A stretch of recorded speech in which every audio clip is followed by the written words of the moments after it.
just making loads of noise, loads of jokes, Yeah. all of that. But then on the pitch, I was doing like 1,000,000 step overs. For someone who's a right back now, I can't believe I did so many step overs when I was younger. Like, it's a humbling experience first and foremost. You're very, very rarely the best player at Chelsea. Whether you think you are, a lot of the time you're not. He knew I was playing on so many painkillers just to make sure I'm getting through it. But then in the end, once it goes, it goes. Being ambitious, I'd love to go to the Premier League. That's always been a dream, to play in front of God knows how many fans, 30, 40, 50, 60,000 fans in the Premier League. Tammy operates 18-yard box more, and he's more often than not lethal. Bang, goals. Listen, learn, enjoy football first and foremost, and actually work hard. Right. Welcome, everyone. Welcome to another episode of the Coach Gerald Lami podcast. Before we get into it, if you've watched the previous episodes, make sure you're liking, commenting, subscribing. Today, I've got a special guest. I'm sure we're going to dive into his career. I'm looking forward to this one because, you know, he's had a journey coming from one of the biggest clubs in the world and had experience of going abroad and now playing with Coventry City. I want to introduce Fankaty Dabo. Welcome to the podcast, bro. Thanks for coming on. Thanks for having me, man. Thanks for having me. Nah, anytime. I know I got you up early in the morning, baby screaming and that. So I appreciate you, bro, coming on and jumping on. But bro, something that this is why I was so just wanted to start a podcast was because I've had my share of adversity when it comes to the football industry. Stopped playing when I was 16, and I never thought there was different routes to football. Now I'm coaching. But I know there's a lot of youngsters out there that might have not had the opportunity to go to the likes of Chelsea like yourself. Or if they did, some of them probably gone, not everyone can make it. You know how harsh the game is, especially at Chelsea. There's the likeliness of going through it is very, very hard because there's so much players that come out of it. But that's why I wanted to get you on and kind of share your experience in terms of obviously from Chelsea to where you are now and prior to Chelsea as well. So one thing that I'm always intrigued by is, you know, childhood. Like, you know, for me, I believe that's a lot of things that you experience from childhood, you know, carry on to your adulthood. I want to touch on what was that like for you? Where did you grow up? What challenges did you face? I was born in Bermondsey. Okay. Literally walking distance from the Millwall Stadium. Okay. So, as you know, it's difficult, innit? Because it's a lot of racist people around them times, around that area. So I didn't experience it as much because, like, my mum knew what it was like, my dad knew what it was like. So they not kept me in, but they kept me away from it. So it was the occasional time where you experience it, but you don't understand it as much. You know, it's not normal, but you know it's wrong, but you don't understand how actually bad it is. Yeah. So from there, my parents moved me to Croydon. Well, my family moved to Croydon. And then, I just moved literally. And then we got away from that. And then I played for Victoria Park first in East London. Okay, so you came across East, man. And then we moved, and then I played for Tulse Hill. And then, that was literally how it started, all of it. How did you manage to come across to East? You know, coming all the way from Croydon. You know, that's the other part of the world, boy, in England. Nah, it was like, so when I was in Bermondsey, it wasn't too far. I was literally by a tunnel, and my little brother wanted to play football. We both always liked football, but I was always a bit, not shy, but a bit tentative to go and play in like bigger areas with people I don't know. So he was like, cool, I'm going. So I was like, you know what, I'm going to go too. And then the man who ran it was like the Victoria Park manager sort of thing. Okay. So in the end, he took a few best players from there and took us all over to Victoria Park. Okay. So that's how it started in East London. Nah, wicked, man. That's important as well. You know, I'm a man that I remember when I left school, year 11, and I was always a man that I said, you know what, I want to go to a different area. I want to experience different things because all of my friends were going to the same sort of college. And I was saying to myself, I don't want to do that. I want to go to a different area. I want to experience new things, meet new people. And for me, that's always been my mindset. And I always highly recommend for anyone to kind of step out of the comfort zone, which you have many times. And that stems from even that, even though it might just seem like it's across, from the tunnel, but to some people, they're like, I'm not going to do that. Why am I going to do that? I've got a club next door to me. Why would I do that? So, no, it's interesting. It's interesting to, for you to take those steps. But so when did football start becoming serious for you? And was that something that your parents encouraged you to do, or were they more so pushing you towards like education? It was always serious for me because, like, everyone has that dream of playing their first professional game in front of so many fans. 100%. But I never knew how to actually achieve it. So I was just having dreams like, the manager's gonna call me from the stand saying we need a player, and then that's how it was gonna start for me. But no, I didn't really know. But like my parents always encouraged me to used to always say follow your dreams, but follow your dreams and just work hard and do whatever I wanted to do. But it wasn't a fact of you have to go and do school. Because my dad's a teacher, so he was he was on me for school. But when you play football, like you don't really enjoy it, or you always think you're better than that when you're young. Oh, I'm going to be a professional footballer, blah blah blah. So even though he was on me for doing school, I didn't really focus as much as I should have. So it was really a mix. Like if the teachers were telling me off and say they're going to stop me from playing football, my dad would get mad. Okay. I'd be like, nah, that's not happening. He's going to play football. Okay. But then I'd get in trouble still with him because I'm not doing school properly. So it was a sort of a balance, and he made sure I got the balance. That's sick though, man. That's proper sick to have that sort of balance as well. And, especially having a father that's in education as well, you wasn't pressured, and the fact that, if you're not behaving well, you shouldn't be taking away something that you love. Do you know what I mean? So I like that mindset a lot, man. So when you moved to Chelsea, did you oh, well, let's talk about that. How did the Chelsea move come about? It was weird because I moved to Croydon, so I had to move schools, and then I finally got into secondary school. And it's weird because I got scouted twice, kind of. Okay. So I went to, where did I go first? Fulham? No, or Tottenham. Fulham first. Okay. To like not an open trial, but like a big trial with loads of different players they scouted. Didn't get in there. Went to Tottenham and then got called back for a 6-week trial there. Okay. But then I was playing at school, in a school game, and one of the boys who went to my school, dad was a scout for Chelsea.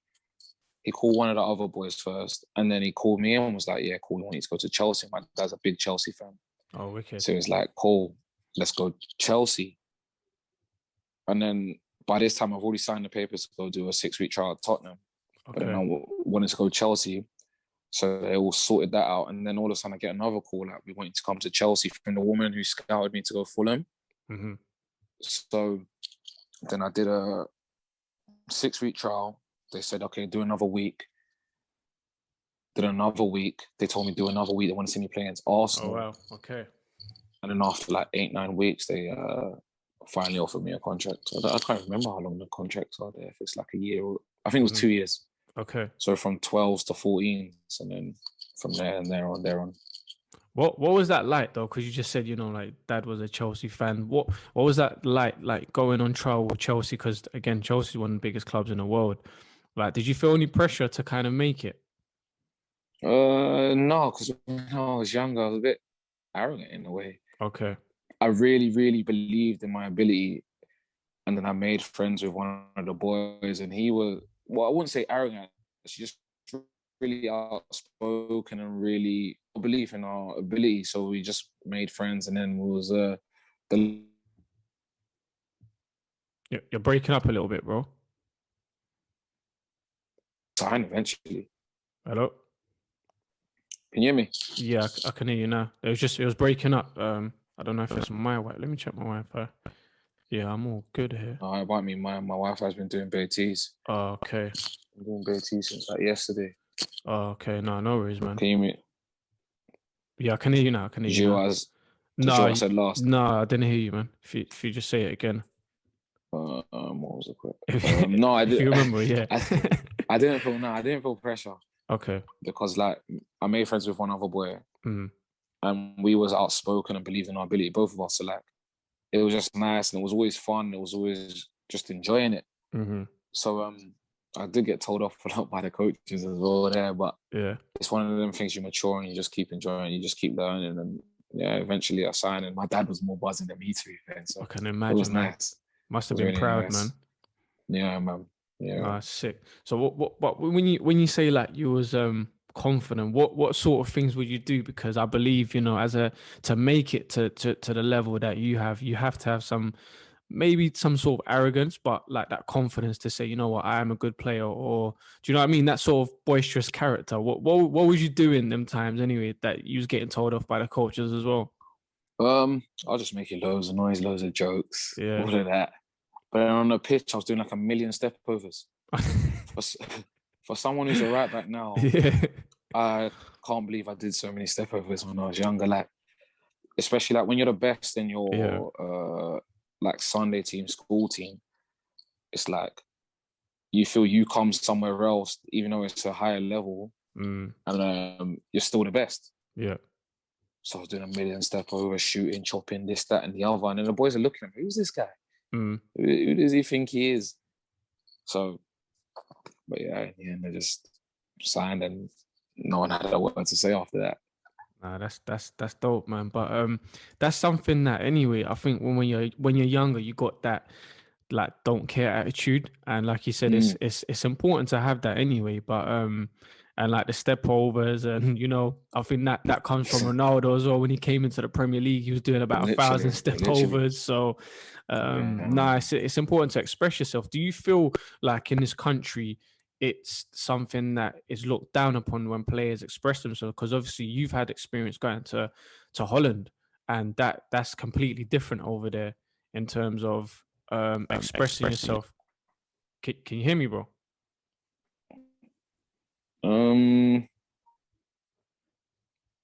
Hello? I can hear you. It's breaking up, sort of. Hold on, yeah, it's breaking up a little bit as well. Can you hear me now? Yeah, I can hear you now, bro. Oh no, now the video's gone. Yeah, the video's gone. No, I actually need to fix my Wi-Fi. I don't know what on earth has happened. Nah, to be fair, my Wi-Fi was playing about the other day as well, man. You got BT? Nah, I don't even know what I've got. Some funny Wi-Fi here, bro. What is that? Post office or something. Post office got a Wi-Fi now. Yeah, it's mad. Dumb money for BT, and they're doing this. But nah, no worries, man. It's cool. Yeah, but you're back. I'll cut it out anyway. No worries, man. Did you hear what I was saying? What was that? You said something and I just forgot. No, something about expressing myself. That's it. Yeah. Expressing, because you've been Holland before and things like that. Like, do you feel like this country kind of shuts that down a little bit when youngsters are expressing themselves by doing the step overs? I know sometimes, as you get into the program, it's more so about product. You can do about 1,000 step overs. It doesn't matter if you can't deliver or anything like that. Then it doesn't matter. But yeah, as a youth player, do you feel like that kind of got pushed to the side a little bit?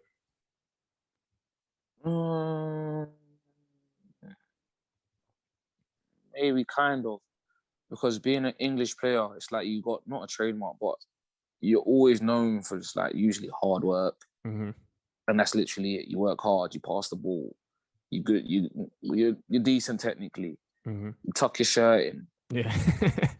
But then like when like the international boys come over and they're doing a million skills, dribbling past this person and that person, they go, oh, well done. So I think so in a way, even like down to the way we dress, it's like when they see someone wear something, it's like, oh, it's a bit flashy when you're English, but all of a sudden when it's an international boy, he's an international. That's how they dress. So Nah, it's strange, but I feel like if you stick to it and you're actually good enough, they don't say anything. But if you stick to it and you're not good enough, that's when the problems come for you. So it's like a catch-22 sort of, like being able to actually express yourself. Yeah, no, it's important as well, man. I'm always like I said, I'm coaching now, and I always let my players just express themselves, especially at those ages, like, you know, from 8 to 12, 13, once you start getting to the 14-year-old. But even then, it's like you should be able to express yourself even more. What I always try to let players know, obviously you got to have that end product, but at those ages it's all about development, you know.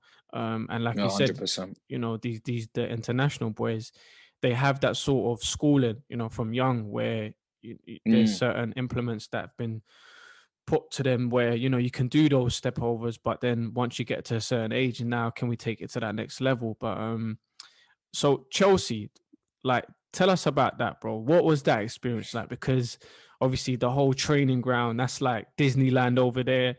Like, you know, the club itself, the stature of the club, the players within that club as well, that was around there. Going through the ranks, what was that like? Like, what did you learn from being at Chelsea? A lot. Like, of course, you're not going to get on with every single coach. And I wouldn't say to this day I got on with every single coach. But it's a humbling experience first and foremost, because there's always players better than you. There's never you're very, very rarely the best player at Chelsea. Whether you think you are, a lot of the time you're not, because there's always someone younger, there's always someone older, there's always, well, not always, but now really, but there's always someone they've bought to make the academy better, to make the first team. Well, it's a bit different now, but when I was actually there, that was the case, sort of. But it's sick. It's sick. I ain't actually got a bad word to say about the people there. They always, even though when you're younger, you think, oh, this person hates me. He doesn't like me. He doesn't want me to play. More often than not, that's actually not the case. So as I said, yeah, it was humbling. And they taught me a lot, like, even just to become the man I am now. Like, you can't be this arrogant little kid thinking you're going to breeze through it. Because as I said, there's someone better than you more often than not. So, like, my coach now at Coventry was at Chelsea. Okay. And he taught me a lot. But he's such a, literally, you think he's the scariest man because he shouts so loud and so often on the pitch. But he's the nicest guy with the kindest heart. So, like, that's what people don't see. And that's what you don't see as a player at first. Because you think, oh, this man's shouting at me. He doesn't want the best for me. But more often than not, when they're shouting at you, it's when they actually want the best for you. And when they're not saying nothing to you, that's usually when they don't care. They've given up. So no, it was sick. I wouldn't say, oh, I wish I was somewhere else. I wish I did something different. I wish I signed for one of the other clubs when I was younger. So one of the best experiences for just a life experience, even being there. I can imagine, man. Yeah, I wish I was there, bro. But yeah, man. So you've gone through the ranks. Obviously, Chelsea's notoriously known for sending out players on loan. You went to Swindon. You went to Holland. What was that? Talk to us about the first loan move to Swindon. What was that like? Because that was kind of your first experience in the first team, I believe. Yeah, it was kind of annoying because I didn't want to go there. Okay. What was that? I had other clubs that wanted me. Okay. Managers calling the club saying, yeah, we want to take him, blah, blah, blah. But the club didn't believe I was ready to go to them clubs, which is annoying. But it is what it is now. Like, as I said, I wouldn't trade my football experience for anything. So, like, being there it was different. It was freezing. We trained Astro, got relegated. Wow. And you're like, ugh, what have I actually come to? But it was we played a lot of football with a lot of young players, and still players I speak to now. So it kind of wasn't a first team dressing room in a way. Okay. Because so many of the players were so young. And I wouldn't say there wasn't any standards, but like if you turn up late, there's no fine. Okay. It's just like, you turn up late, don't do it again. Mm-hmm. So it was different. It was different to what I was used to, and it was just like, it was just Swindon, innit? So, so like obviously coming from Chelsea to Swindon, was that an experience where you said, you know what, I don't want to be down here again because I'm coming from Chelsea. Do you know what I mean? And like you said, it's like you're training on 3G. It's cold up there. There's not really much standards like that. Like, did you say to yourself, I'm not coming back to this level again? 100%. Literally, Yeah. literally that was because like even like from the food you're given Okay. at Chelsea, like there's chefs. Yeah. Yeah. They ask you what pasta do you want? Mm-hmm. Do you want this? How do you want it cooked? Blah blah blah. So like it's a whole different world. It's like Mm-hmm. it's kind of a bubble. Yeah. Because more often than not, the real football world isn't like that. Because Mm-hmm. unless you're like at the top team, so I thought to myself, nah, I don't want to be here. Not I don't want to be here, but I don't want to be at this level. I want to be higher, and I want to be getting better things to what Mm-hmm. I'm not accustomed to, but used to. Yeah. Yeah. So like, yeah, it's strange because you look at it and go, I'm happy it happened, and I'm happy I did it, Mm-hmm. but I never want to go to that level. I always want to keep progressing. 100%. 100%, man. And it would have taught you a lot of stuff, man. Like resilience, you know, like you said, you got relegated, and it's like, how do you deal with those setbacks? How do you, even though you're not with the club on a permanent basis, but it's like you've had to experience all those things, and it's definitely made you the man that you are today, which I always Yeah. recommend for players. Like you said, it's like you can't live in that bubble, especially when I speak to players that are like our Arsenal youth academy and Tottenham, and it's like everything's nice for you. Do you know what I mean? Everything's set out for you, but in the real world, that's not how it goes. And it's about adapting to new situations, which obviously you have, and you've shown that you can adapt. But then you went to Holland, bro. What was that teaching like? What was the experience of being around those sort of cultures and that environment? That was different. It was actually different because my first son was born. I had to fly Okay. back on the day Mm-hmm. to make sure I caught his birth. Then 2 days later, I flew back, Mm-hmm. and I'm playing the game and I'm having a stinker. Mm-hmm. But it was another humbling experience. Top league in Holland, and you don't think, oh, it's gonna be a breeze, but you think, oh, I'm from Chelsea. This is gonna not be easy, but like you can cope. Yeah. But all of a sudden, you're in a different country, different food, different language. No friends, Mm-hmm. no family. You don't know the area, and it is difficult. Like I remember being there. It was a quiet city as well. So being from London, you're like, it's Mm-hmm. loud, it's busy. There's always something to do, and I'm like, oh, what do I do now? Yeah. Yeah. I'm not playing well. I can't just run home and go talk to someone or just Mm-hmm. go to a nice restaurant and enjoy myself. I actually got to stick it out and grind. I was like, oh.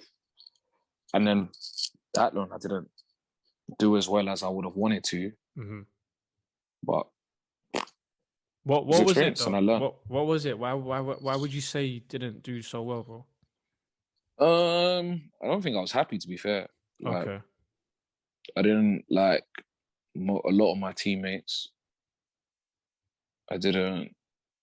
I thought there was politics going on, Mm-hmm. and then when I didn't get picked, I wasn't happy, and they realized that, and then they thought I was affecting the group. I was like, how can I affect the group because I'm not happy that you're not playing me? What do you want me Mm-hmm. to do? Run around with a grin on my face Mm-hmm. Mm-hmm. like I'm an idiot Mm-hmm. because I'm not playing? So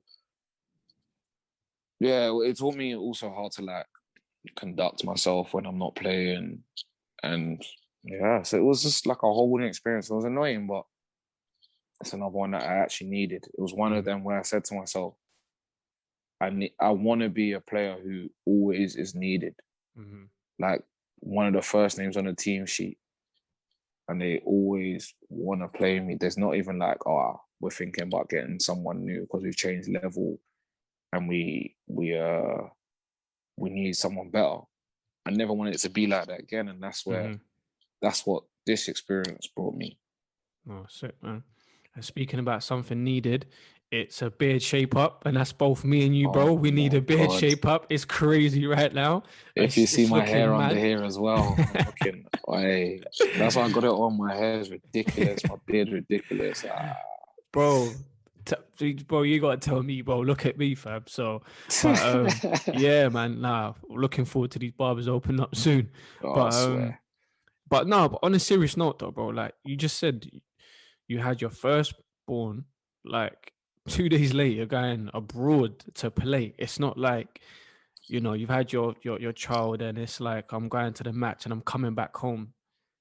Do you know what I'm saying? You're going to a whole next country. This is something that people need to understand, like as fans, that these players are actually human beings. Do you know what I mean? Yeah. That like subconsciously or even not subconsciously, that would have affected you, bro. Like in terms of thinking, I've got my child there, I'm going abroad to play, like even though it's something that you have to do. It's a sacrifice, but Yeah. it's hard. It's definitely hard to kind of be mentally prepared to do and go and compete. Like people don't realize that going to compete in a professional game is not the easiest thing. Like as much as people want to critique players and try and pretend like they're placed like they're a FIFA game or something like that. These are real people that we're dealing with. Do you know what I mean? So it's definitely hard, man. And again, it just shows your resilience to where you are now. And I feel I like try, man. I try. no, this is why I wanted to get you on, bro, because a lot of these young players need to realize that to get to even a League Two. Let's talk about League Two. Even to get to that level, you have to have something about you. Do you know what I mean? So it's important to kind of share these stories, and for whoever's listening to realize the journey is important, the process is important. At the time it might not make sense to you because you're thinking, why is, like you said, why is this coach just shouting at me? Like I'm trying my best here, but he's on my case. But you don't realize that these situations and these experiences are happening for a reason, and it's what you do with them. That's the important part. Yeah, Do you know what I mean? yeah. So no, that's like I said, this is something that I wanted to get you on, man. But so once you had your spell there, because you had another spell, right, at Sparta Rotterdam. Yeah. What was that like then? Because that was your second spell. That was, I won't say worse, but it was even harder. Oh wow, okay.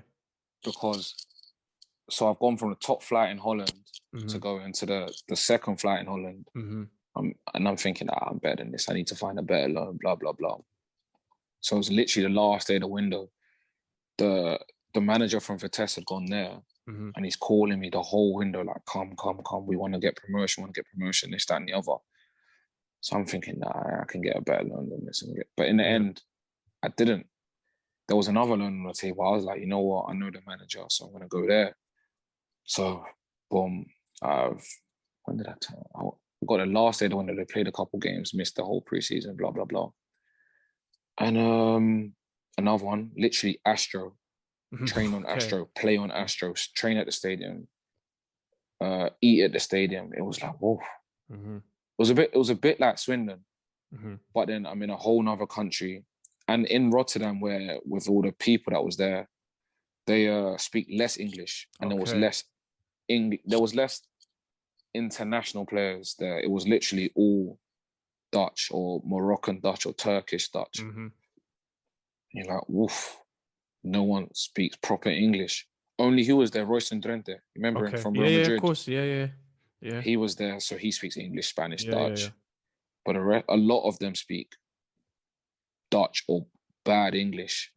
So I'm there. No one's speaking to me. Everyone's just speaking. I'm thinking, whoa, I've been in Holland a year and I didn't learn the language. So I'm there learning the language now. Like no teacher, just literally listening in, Google Translate, picking up words I know, asking my friends from Vitesse who spoke Dutch, what does this mean? What does that mean? And I'm like, oh, wow, what am I going to do here? And then I'm playing, and then I'm not starting. I'm like, huh? Yeah. I know I'm good, so why am I not starting? Yeah.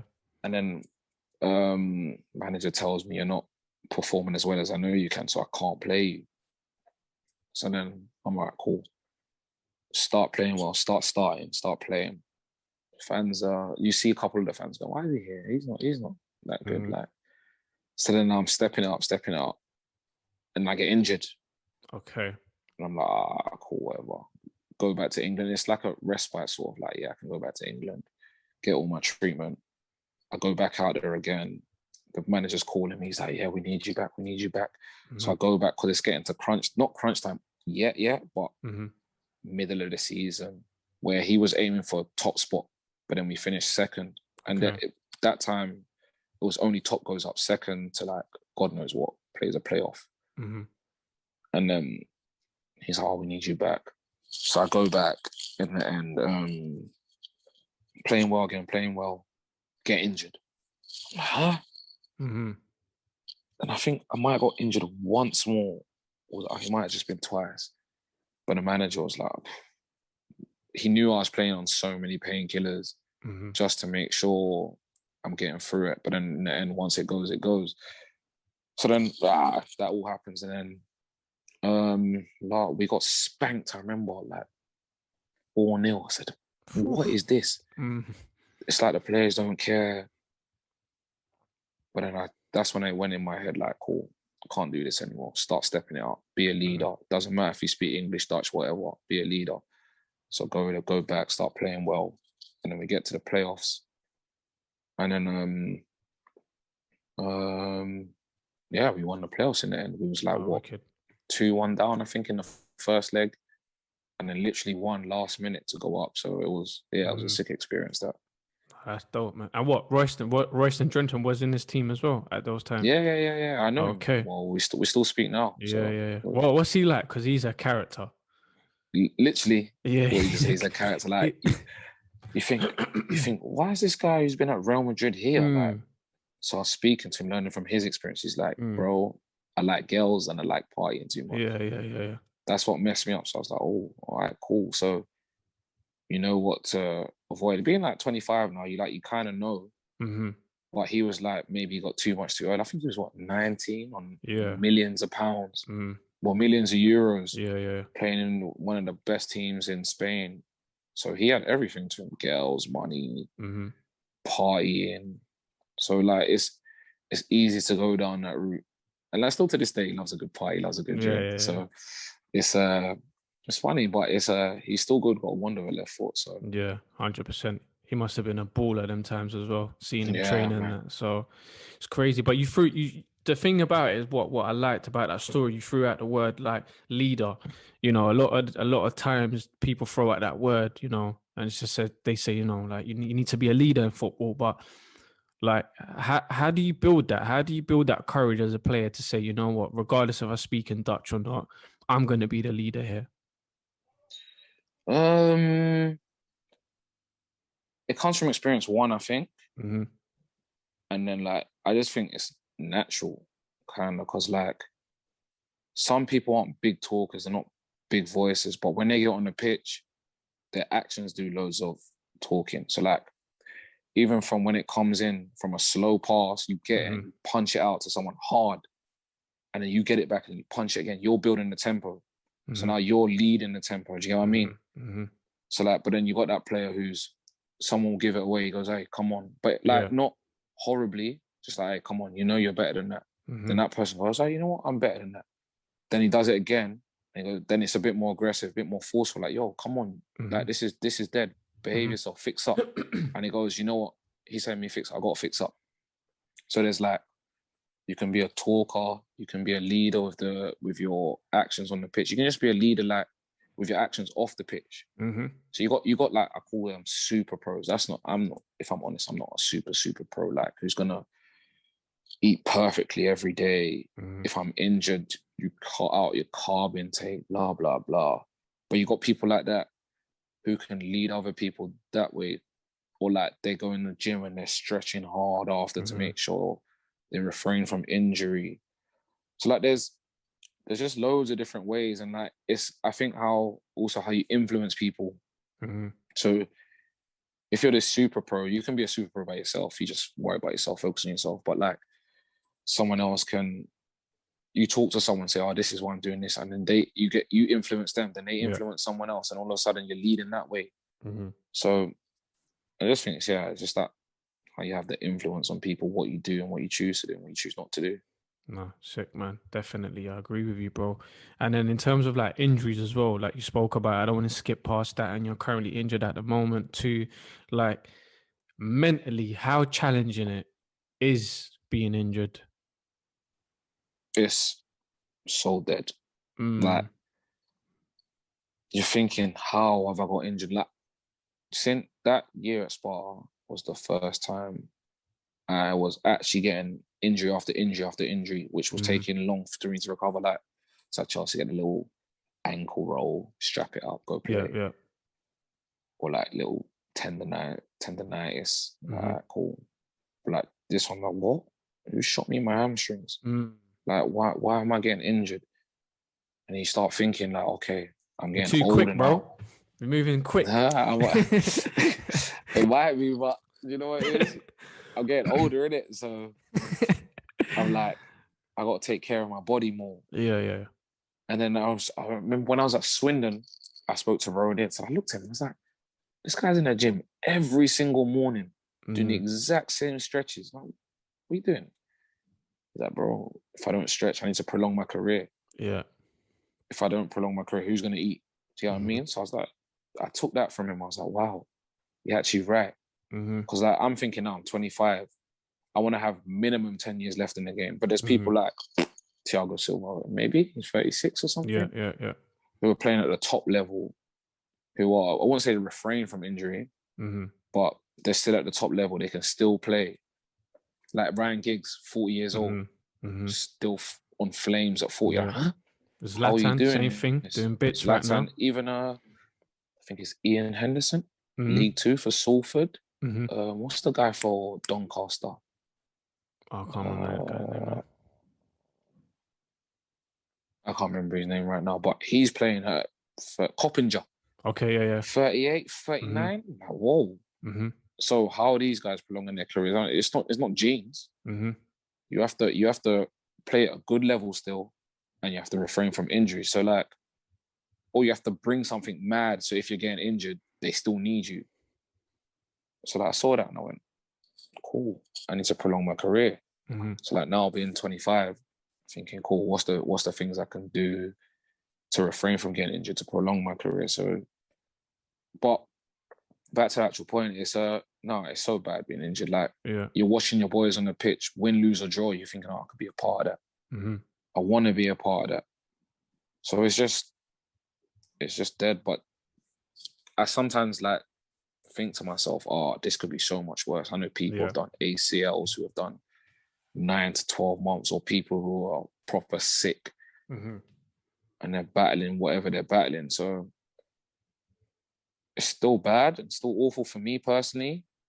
But so I just count my blessings sometimes. Go, all right, cool, I'm healthy still. I'm going to recover relatively quickly. Mm-hmm. And I just then try to refrain from getting injured and be as good as I can for as long as I can. 100%, man. And going back to those comments, like what you said in terms of these players, I was reading something about Ronaldo and LeBron James as well. Like these guys spend millions on their body.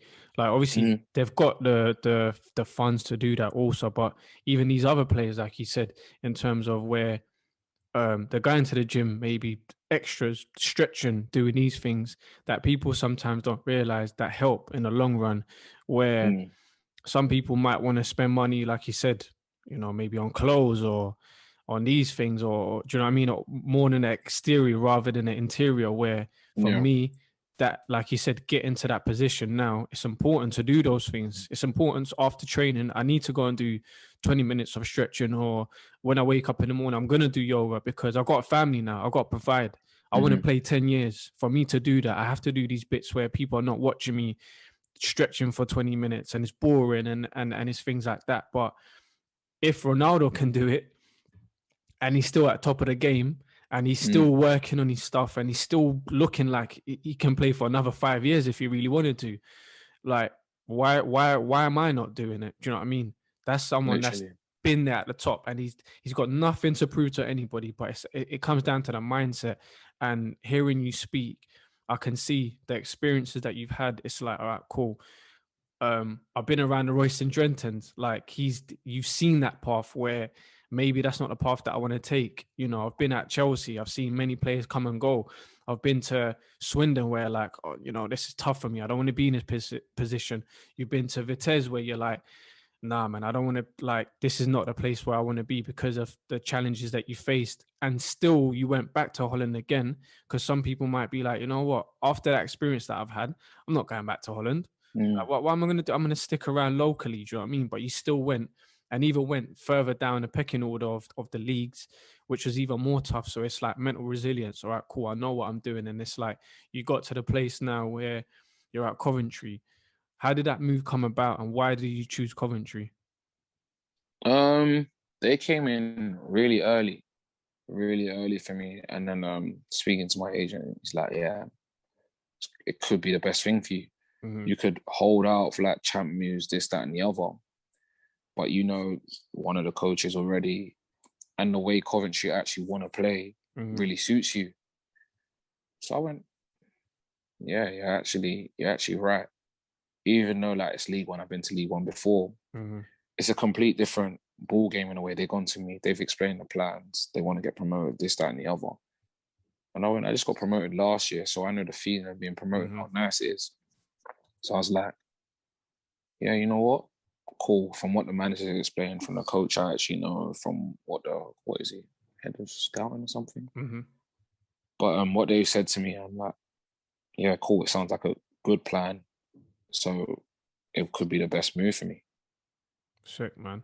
And what's the process like for, you know, dealing with agents and like going through the clubs and, you know, the options? Because it can be quite hard, and there'll be times, like you said, sometimes you might not have a club for you. Yeah, and it's like you're on the phone to your agent trying to find out what's going on. Do you know what I mean? And like you said, you got family to provide for. What's that process like, dealing with agents, and you know, would you recommend young players to work with agents?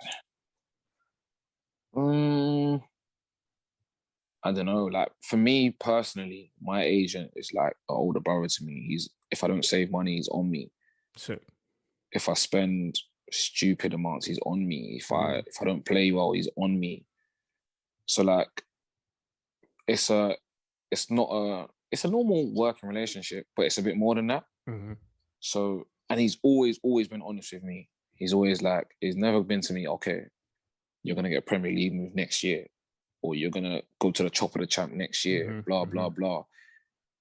It's always honesty. Whereas like I see a lot of agents. In fact, let me even backtrack. So like at the start, it was never with him. Okay, I'm gonna get you a Nike deal. I work with Paul Pogba and X, Y, and Z. It was always, I have a small amount of players. I want to concentrate on you. I want to concentrate on him. Blah blah blah. So I looked at it and I went, cool. It doesn't really bother me if someone's gonna get me free Nike boots, or because at Chelsea anyway we got free boots anyway. So just to be sponsored in a way kind of was like a bit of a bonus, but it didn't really matter. It's that's a bit of image kind of when you're young. And then he just literally straight and narrow with him, straight and honest always, and it was always good with him. So with my actual agent, I would say, yeah, work with him, because it's never lies, lies. But with others, you don't know anyone's what's the word? I can't even think of the word. It's too early in the morning. No, I know what you mean though. Yeah, it's in terms of like, you don't know what people's intentions are. That's the one. Yeah, you don't know what his intention is. He could just be knowing that you've got another contract coming up. So once you sign that contract, he makes his money, and then he's gone. What are we doing now? Literally, you signed a 2-year deal, but he's not doing no work for you. He's made his money, and then at the end of the 2 years, that's it. Do you know what I mean? So you don't know, but I'm not trying to like diss agents or deter anyone from agents, because there's actually good agents out there. But then you got the some who ain't good, and they could burn you, and you're like, what's this now? So I think you just gotta not rush into nothing. It's like with a club. Yeah. You wouldn't rush into sign with a club. So why are you rushing into sign with this person who's promised you the world when it's more than unlikely you're going to get the world. You know what I mean?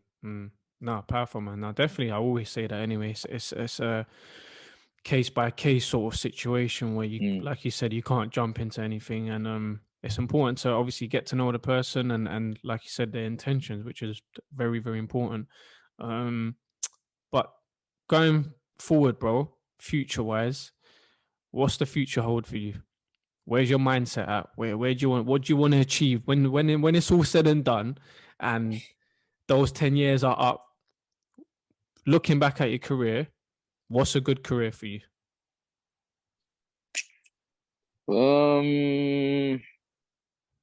Being ambitious, I'd love to go to the Premier League. That's always been a dream, to play in front of God knows how many fans, 30, 40, 50, 60,000 fans in the Premier League.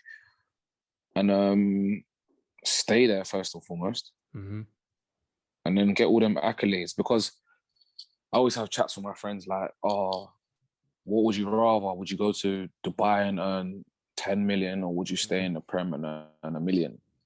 I'm like, for me personally, at this age now, I'll always stay in the Prem and earn $1 million, because I'd love to show my son, oh, here's the Barclays Premier League medal, here's the Champions League medal, blah, blah, blah.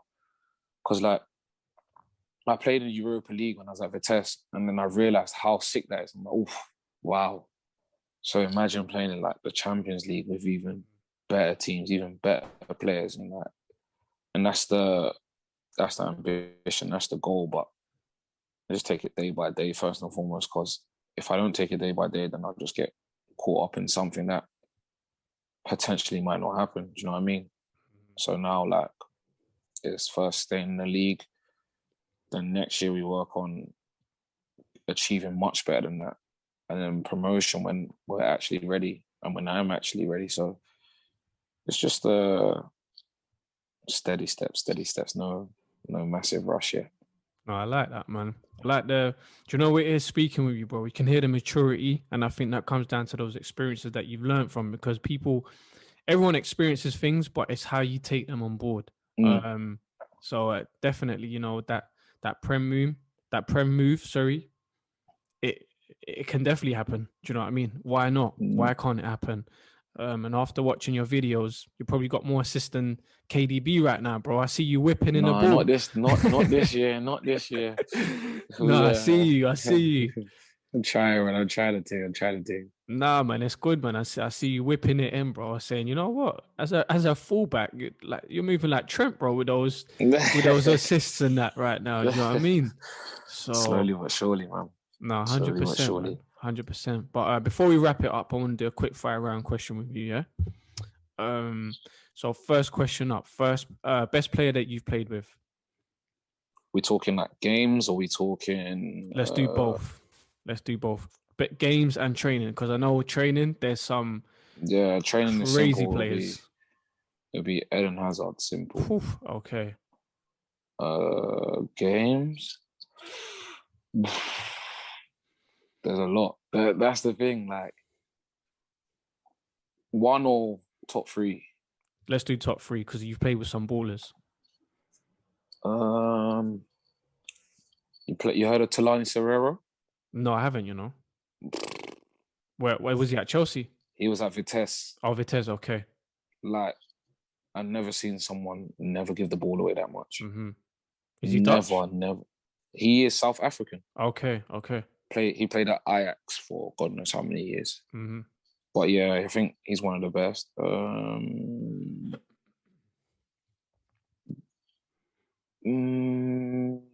Dom Solanke or Tammy Abraham. I'll put a little slash there, because of they're different strikers, but their hunger for goals is dumb.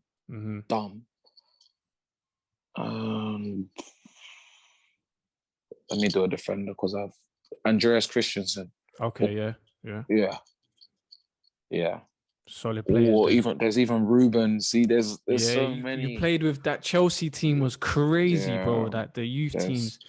But speaking about like the likes of Tammy, because obviously he's playing first team, and so is Ruben, and they're playing for England. But I heard his name ringing bells from young in the youth teams, and the amount of goals he was scoring. Was he always a player that you thought he's going to make it to the first team or to the highest level? I wasn't sure about Chelsea first team Mm, because of how Chelsea actually was. yeah. But like now, when I see him now, I don't go, "Oh, he doesn't belong there," Mm-hmm. because now his hunger and his thirst for goals is not normal. Mm-hmm. Like when you see him on telly clapping his hands and screaming at himself for like 10 minutes after he's missed his chance, he's not doing it for telly. Yeah, yeah. He's really, really not doing it for telly. That's Mm, him. But he was always bound for success because of the amount of goals he actually scores and like the positions he takes up to score. He's like, you got them strikers, you want to do X, Y, and Z around the box, mm-hmm. do all these skills. Like I'm not saying he can't do it, Mm-hmm. but Tammy operates 18-yard box more, and he's Mm-hmm. more often than not lethal. Bang, goals. So 100%. he was always bound to do well. No, definitely, man. For me, I love seeing the young players coming through and doing well, especially at these big clubs, man. Yeah, no, it's definitely dope. Obviously, you can't skip past the name Eden Hazard. The way you just, bro, this guy is different levels as well. What was like training with him? What was his attitude like? Because I've heard stories where he's a bit laid back in training and things like that. Like in Yeah, it's terms not a of, lie. no, It's not a lie. he's laid back. Yeah. You know when they say like pull your trousers up, Mm, his trousers are always down, down. always baggy. Yeah, yeah, Doesn't tie his laces. You look at him. If who is this guy? yeah, if you didn't know, thought you're looking at who's this yeah, guy? How is he here? yeah, yeah. But as soon as he touches that ball, oh my It's god! madness. You actually there was that. I remember a training session. He got the ball and everyone shouted at everyone because no one could stop. Because no one could stop him. He just running. Hey, he's too easy. And then he Yeah, looks like he ran past you as well. So what's going on? yeah, yeah, yeah, So yeah. that guy is sick, man. No, So sick 100%. and so nice as well. Yeah. Mm. Oh, dope, man, dope. Right, next one. Favorite manager. Um, um, do you know what it is? I can't pick one because they all have been good to me and taught me different things Mm-hmm. in all different ways. Like from my under 12s manager. Because when I think about it, I start thinking of all my managers. Sick. And like I speak to them now and I'm like, oh my God. They go to me, oh, what a man you turned into. You're not that naughty boy that you was before. But as I said, they all taught me something different and they've all molded me into the footballer and into the man I'm today. So like that one is literally impossible to pick one, if you know what I mean. I hear you. No, definitely. Like they've all played a part in your Mm-hmm. journey, so it's hard to kind of pinpoint one. But no, I respect that. Next one. 3 words to describe yourself. Um, um, Energetic, Mm-hmm. closed, um, generous. Okay, I'll take those. When you say closed, what do you mean, bro? Like you're not a person that's out there. I'm not. No, I'm not. I'm not a people person. Do you know what I mean? Like it's as like arrogant as it is to say. It's far from. It's just like I like to keep my distance with people. I don't like when I podcast. I don't remember. I don't think I've. I think I've done like one maybe Mm-hmm. because I don't like. I don't speak to people, and especially like when I meet new people, they go, "What? Who Mm-hmm. are you? Like you're not the same person I met you're not Yeah, the same yeah. person I met. Now when I see you, you're a complete different person. It's like I like to work people out. I like to see if people are genuine Mm-hmm. because I'm genuine. I don't wanna it's wrong. It's not I'm not saying I don't want to be around ingenuine what's the Mm-hmm. word? Disingenuous? Yeah, yeah. Disingenuous people. But I just like to keep myself to myself, keep like a close circle of people who actually know me. 100%. No, I get it. I can relate to that, bro. 100%. But it's a pleasure then. Pleasure for having you on, bro. Like, if you seen as I know you don't do a lot of stuff anyway, but no, it's been a pleasure, man. Right, last one. Best lesson that you've learned in the last 6 months. 6 months. What month does that take me to? Wait, what we're in March now, so that will be Yeah. September. Um, everything, literally everything can be taken away from you. So look after it whilst you have it. Because I'm not even speaking like football, but I'm talking like life, family, your money, your job, your livelihood, literally, because that's what it's the pandemic before anything. Because this has been, I'm sure, horrible for almost everyone. So yeah, everything can be taken away from you. Oh, sick, man. And on a positive note, what advice would you give to any youngster that's coming through right now in the game?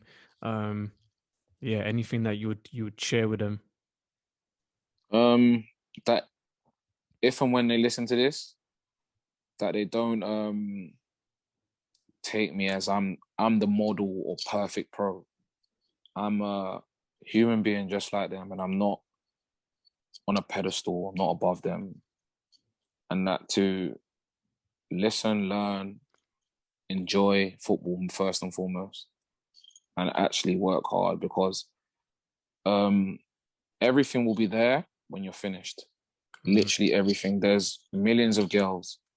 There's so much money to be earned, so many nightclubs to go to, and it actually doesn't stop once you retire. It's not you have to do everything now as a 18, 19, even younger. That literally, when you're retired 35, the club will still be there. The same girls will still be there. And just earn your money and work hard and literally look after your money, because it's not a long career. Powerful, man. Well, ladies and gentlemen, there you go, man. Bro, I appreciate your time, man. Thank you for Thanks for opening having me, up man. as well. Like, you know, like you said, it's a thing where, you know, you don't really do much of these things. And like I said to you before we started, I'm not here to catch you out or anything like that. It's more so to, you know, you've come from a certain environment, same way that I've come from a certain environment. A lot of these kids, they don't see a way out. Do you know what I mean? They don't see like, you know, there's opportunities, even though when I was growing up, it didn't seem like it, but there was. But now there's even more opportunities. So Yeah, take literally. it, man. Grab whatever you can. There's so much opportunities for you to go out there and do anything these days. You know, we've got the power of the internet. We've got the power of social media, where, you know, even if you wanted to do things like music, you can do something on your phone and upload it Yeah, straight literally, away. man. So there's a lot of avenues that you can go down. But no, I appreciate it, bro. And whoever's been listening, and you know, I'm sure you would have got some inspiration, and just the journey itself. It's a powerful one because of the different adversities that you went through, and still going through it now with the injuries, and trying to develop and use those experiences and learn from them, which is important for me. So like I said, anyone can have experiences, but it's what you do with them is Yeah, important. And literally, man. you can Literally. see you're doing something great, bro. So I wish you all the best. I'm going And you, forward. man. Hopefully we'll catch up in person once all the restrictions are down and things like that, and fans are Fingers allowed crossed, back man. in. So fingers Yeah, crossed, for I'll, sure. you know, be good to come and watch you play in that. So, but yeah, bro, I appreciate it, man. And if you've enjoyed this episode, remember to like, comment, share, subscribe. Take care, people. Enjoy. See you.